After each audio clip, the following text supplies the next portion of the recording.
And so when we go to the embassies and we go to the airports and we're being treated badly because we are Nigerians, it's not going to be about Tara. It's about us deciding that this is a brand that is ours and we can export this brand.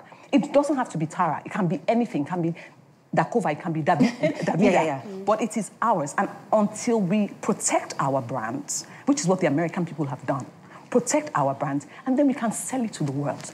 And every time you see a successful Nigerian brand, it's attached to you as a Nigerian. Somehow, it rubs off on you. I mean, the thing I'd like to say to speak to that, because I think she's so passionate and she's so on point. But if you take it just a little bit further... Okay, so she's hot. Yeah, Abby, so she's hot. Blood is hot. But it's important because I think people take these things for granted. You know, if we gather the entire National Assembly into a stadium, anywhere in Nigeria, anywhere in the world, and see who many people they can draw attention from, there'll be less than people possibly the size 100. Of the National Assembly. If I put Wizkid in the same space, I'll have 500,000 people.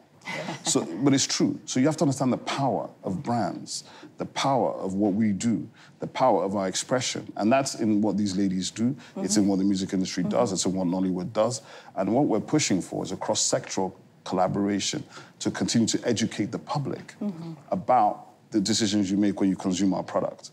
Tell me, okay, I just wonder, fine, it's about making sure that people do the right thing. How does the Yasikira out there understand that all these things we're talking about, it also affects her?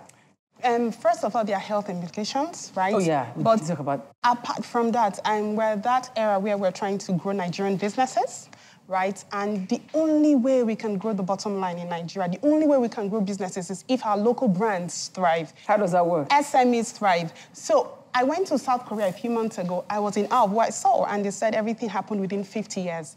But I took a tour around South Korea. I found out that most of the consumers are using local brands.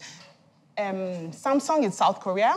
The phones are South Korea. The TVs, even the cars, Hyundai and the rest cars, as in 80% of the consumers there drive local brands. What about the makeup they use there? Exactly. Even local brands. I didn't see foreign brands. I didn't see people really buying into. And their per capita income is way higher than us. So, but they were buying. I said to a friend, I said I could count more Range Rovers on Lekki Road than I counted in South Korea. But the rich people still buy into their local brands. We have very good business people in Nigeria. We have people that are willing to work hard. I know a few people that have business have crashed just because of this. They can't thrive. So the problem is not us as individuals. The problem is the system. The ecosystem. It's the system. It's the policies. The system, where do I fit in the system? Monitoring. Forget about the Fela media. So Mama Sikira, for example, can sit down there and think it's not her business. But every time these brands begin to grow, they build infrastructure. They start to employ people. House of Tara employs almost 200 people.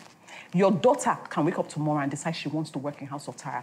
Every time she sees that company or Zaron or she sees one of these brands, she has an inspiration. Oprah can no longer inspire her that much because Oprah is American. Absolutely. She cannot see how, but she can see a Nigerian brand and say, I want to be like this person. And so at the end of the day, if we don't create the opportunities for businesses to grow, thrive, and begin to build big, major companies, there'll be no jobs for. So the issue here is we must make it our cause. I'll take a break so that when I return, fine, there's counterfeiting, there's intellectual property that people are abusing and all of that. How does United We Stand want to change that? I'll take a break and I'll be back with my guests on Seriously Speaking.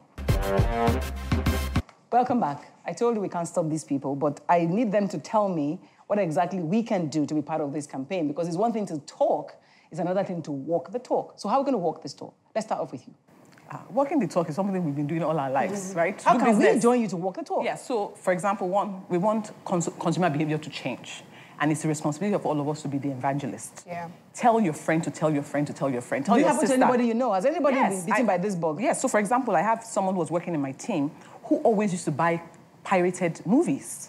When we started the campaign, I Stand With Tara campaign, it occurred to her that my business, House of Tara, is suffering, and it's the same thing that I'm doing to a movie. Other person. And she said to me, she actually stopped buying pirated movies because of that. Okay. And so I believe that we have power. We can begin to educate people to understand. Consumer behavior. Yes, and we need to see a change in consumer behavior. If I am not buying counterfeit, then I will tell my friend not to buy counterfeit. I'll tell my sister. And if we continue to do that, then that will make an impact. Obi, that creates a problem with distribution. You tell me I shouldn't buy counterfeit. Where am I going to guide this thing? How do I know which one is real? Well, I think the movies, for example, I say we should stop buying movies on the street.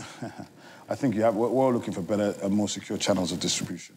I think the gap in supply, which is what creates piracy in the first place, is an issue that will be addressed by distribution. And I'm hopeful that there are significant companies who are looking at that space, because that affects everything from retail, supply chain, and that affects all the industries that you're talking about. But I think that the real goal that everybody's looking for is how we bring together a number of industries behind a common issue and drive a national campaign, so that you're going from the consumer education that Tara's talking about to the level of the street level. But we're also going to policy. We're going to the National Assembly. The Minister of State was at the stakeholders conference. Most definitely. And I think she'll be a strong advocate for what we're doing. I think at the end of the day, we'll have voices from many places, because at the end of the day, everybody's Nigerian. So what kind of things should government be doing, though? I mean, because it's one thing for the Minister of State to appear and say, we're going to do this. What would be the concrete thing that one can take away that will ensure that... I think it's policies, stronger and firmer policies, and monitoring. The most important thing is that they must monitor, they must follow up with the policies, because from experience, especially the ports, things just come in. Nobody's monitoring what's coming in and out. So if we know that people are monitoring everything that comes into the country, then we'll be able to find it, like on the streets. The counterfeited products don't hide, they show themselves. People sell them proudly, and all that. So if we have firmer policies and monitoring, and they need to also fund the parastatals, really, to be able to monitor. From experience, it's hard to do our rates sometimes, because there are no funds. So we generally engage some of the NAFDAC, the agencies, regulators, to go in and raid and pick up counterfeit products. But every time we do that, many times we would have to fund it. Whoa. Yeah. This is what Nollywood has been doing this for 20 years. Yeah.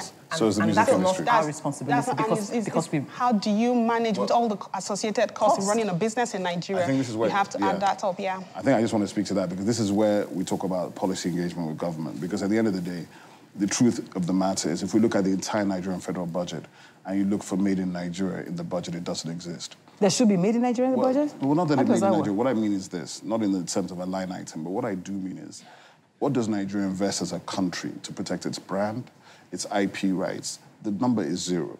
The State Department of America spends billions of dollars a year. The Justice Department, everybody spends money. The UK, every country, frankly, except us. So what would they be spending the money on? The money needs to go into enforcement, okay? It needs to go into enforcement. Education. The agencies that they're talking about need better resources. We have strong laws, but we have weak enforcement.